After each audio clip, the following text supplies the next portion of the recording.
I'm a bird, mother. I'm a bird. Apparently, Ubisoft is trying to push more and more the whole you don't own the games anymore. You just own a limited time licensing to use the game. So you literally just got vouched out with money from the brick of shutting down your doors. And you still, right after that, go back in and push the same stuff? What kind of logic is that? Ubisoft says F gamers as company suffers massive lawsuit over ownership of video games. Shocker. They've been trying to push this for the longest time now. Ladies and gentlemen, looks like Ubisoft is back at it again. If you guys were unaware, Ubisoft got into a lot of trouble back when one of their executives decided to make this statement that, players need to get comfortable in not owning their games. It's something that they really, really desperately want gamers to get used to, just like everybody else has gotten used to, right? The DVD market, all these different places have gotten used to not owning physical media, and they're constantly trying to push you into digital content because it benefits the company, right? It doesn't benefit the consumer in any way, aside from maybe saving space, but I will say, I know a lot of people prefer the digital copies over the physical copies because, again, it's cheaper, limited space, and just less hassle, and you can right away purchase it and right away play There, it. criminal scum. Yeah. Nobody breaks the law on my watch. It's still, I really hate how Ubisoft and other companies, they're trying to do the whole thing where like, oh, we're just like renting it out to you for full retail price. benefits the company. So now, apparently, Ubisoft has made the claim yet again in an ownership lawsuit over the racing game The Crew. If you guys don't remember, The Crew essentially got deleted off the face of the earth because it was no longer being supported by Ubisoft, and now people were actually suing them over this predicament.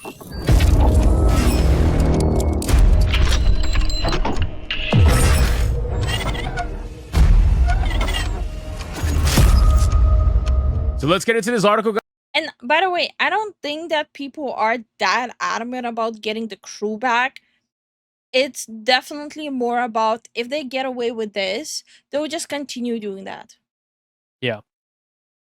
It's just another example of how much Ubisoft genuinely treats their customers as cash cows, and they couldn't give less of a damn if you are even having fun with games or if you even like the games. Guys from That Park Plays, but of course, before we do, if you are new here, just consider hitting that subscribe button. I would greatly appreciate it, and like the video to push us out into that YouTube algorithm. Now, I just find this to be absolutely hilarious because Ubisoft is in a place that is not a very good place. Let's be honest, right? Like, Ubisoft is in a place that is very bad, considering that they had to sell their souls to Tencent, and Tencent basically owns them more than they ever did. But still, you got to get used to not owning your games. But Ubisoft sure as hell didn't get used to not owning all of their company anymore. In a newly uncovered court filing, Ubisoft has stated that players never actually owned their copies of The Crew, but instead received a limited license to access the game. I gotta be honest, if it's so, please take my copy of Shadows away. Like, I'm giving it to you. I don't even want a refund. Just take it away from my library, please.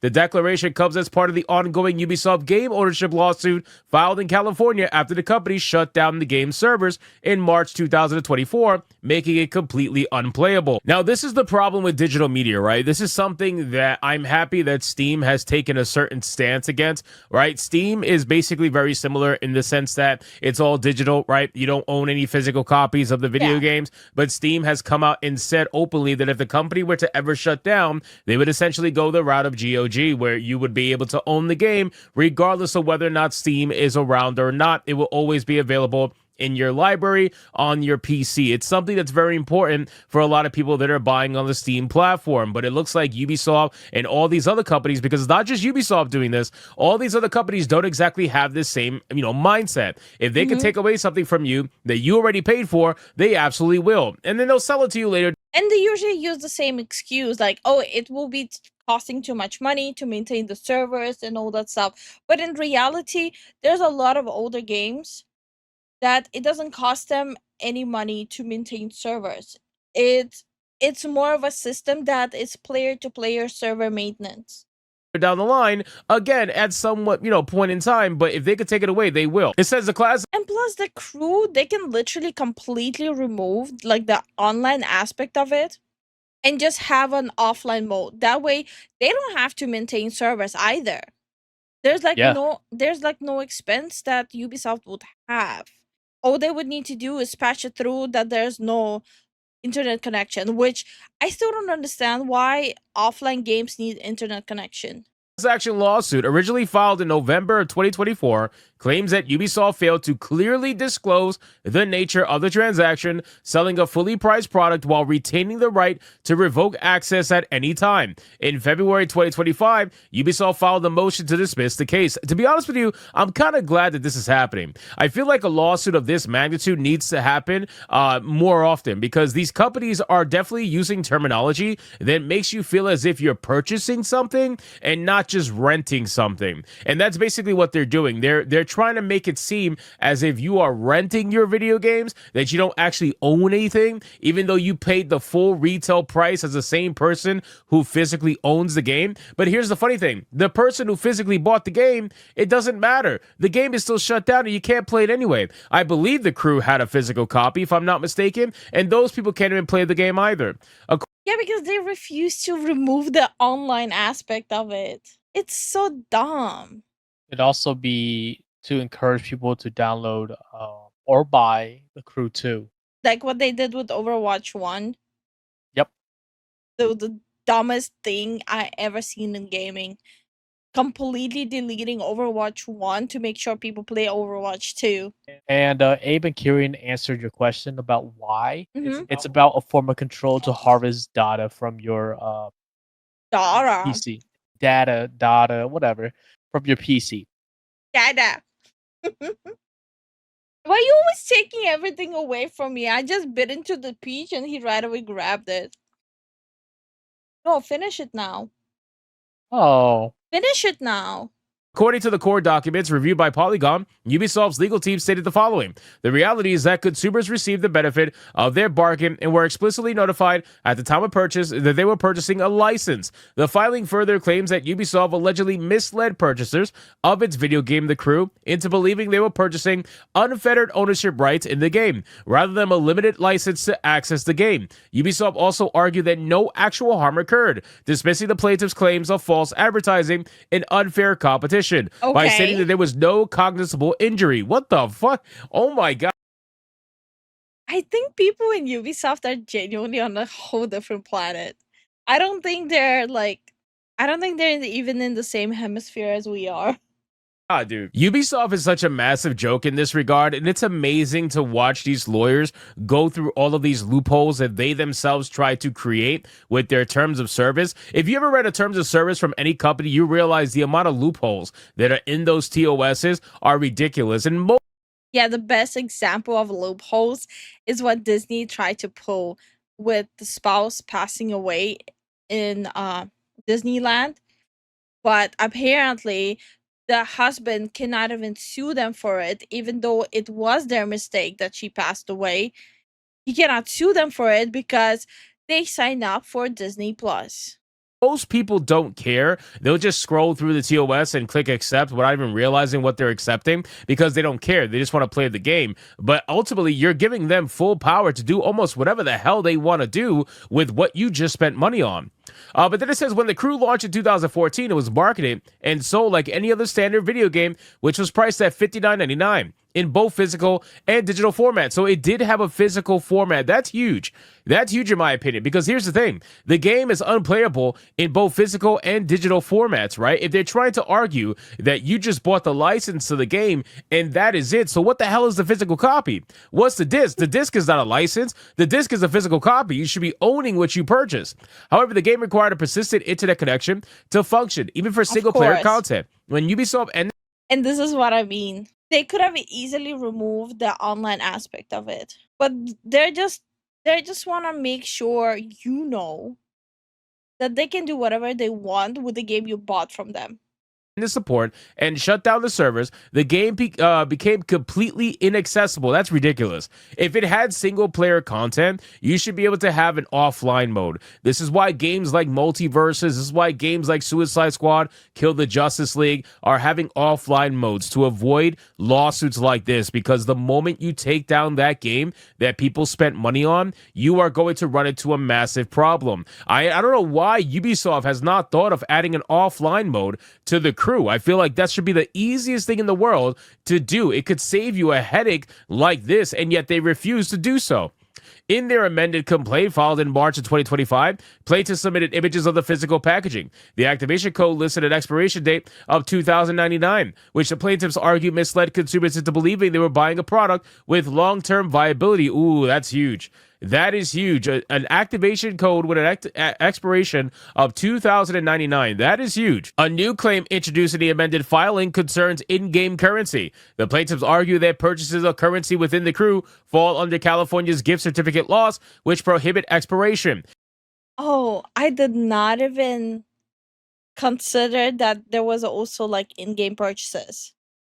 So not only the copy just goes up like poof into the air, but also all the related purchases to the game. Because the game was made unplayable, any remaining currency effectively expired, prompting an additional legal complaint on that basis.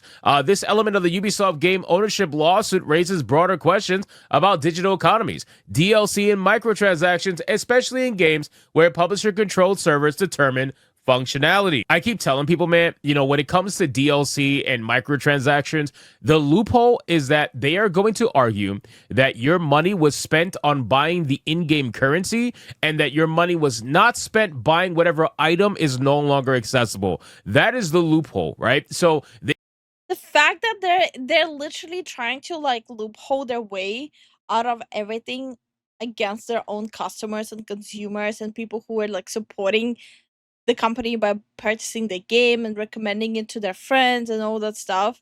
Like, imagine that huge spit into the face. Like, let's say it's a company that you've been shilling for years, right? Yeah. And this happens to, like, let's say your favorite game. Wouldn't you feel like it's like, what just happened? I spent like hundreds of dollars on this game, not to mention actually buying the game, and everything just goes poof, gone. they can argue that, you spent your money on, I don't know, V-Bucks or whatever. And then the V-Bucks are what was used to buy the item that you can no longer access. This is why whenever an item disappears off of a digital store and they want to offer a refund, they offer the refund in the digital currency and not in the currency that you actually used to purchase the item. Because for them, you were purchasing digital currency. You were not purchasing the item itself. It is a ridiculous freaking loophole that they put into their video games, but they do this purposefully. That way they can legally protect themselves as well. So Ubisoft has until April 29th of 2025 to file its next response to the amended complaint. Meanwhile, some players have managed to revive the crew through unofficial means. A group of modders has recreated the necessary server-side infrastructure, allowing limited functionality despite the official shutdown. So at the end of the day, man, I hope that these people... I swear to God, modders honestly should be the ones responsible with maintaining games. Look at Skyrim, right? I don't think Skyrim would be as popular as it is if not for the heavy modding community. Look at Fallout games. Don't misunderstand. I think Skyrim and Fallout are a great game, but genuinely buggy releases. I'm just saying that if not for the modding community, they wouldn't be as big. The fact that the modders know more about the game engine than developers says something a lot. That just reminds me, I'm really worried about how the new Skyrim? I mean, the new Elder Scrolls? Yeah, I'm a little worried. Like, I'm excited, but I'm worried. So I'm like, mixed emotions. People who are suing Ubisoft are able to make some headway just for the overall grand scheme of the conversation in gaming when it comes to digital retailing, digital goods, microtransactions, DLC, all this nonsense. I really hope they're able to make some headway because I'm tired of companies being able to get away with this nonsense. They know exactly what they're doing, and they're trying to use every legal loophole imaginable to try to get away from it, but it's going to come for them at some point in time. It's only a matter of time, and it looks like that time is officially here. So anyway, guys, thank you so much for watching this video. Hope you did enjoy enjoyed. If you did, consider leaving me a subscribe. No, it's wild to me that Ubisoft is still doubling down on all the mistakes they made in 2024, and they're persistently doing that in 2025, even after the company is having like literally one of the biggest fall downs of such a huge empire of gaming.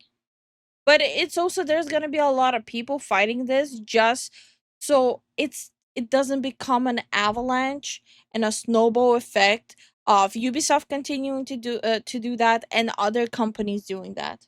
Look at what Nintendo did.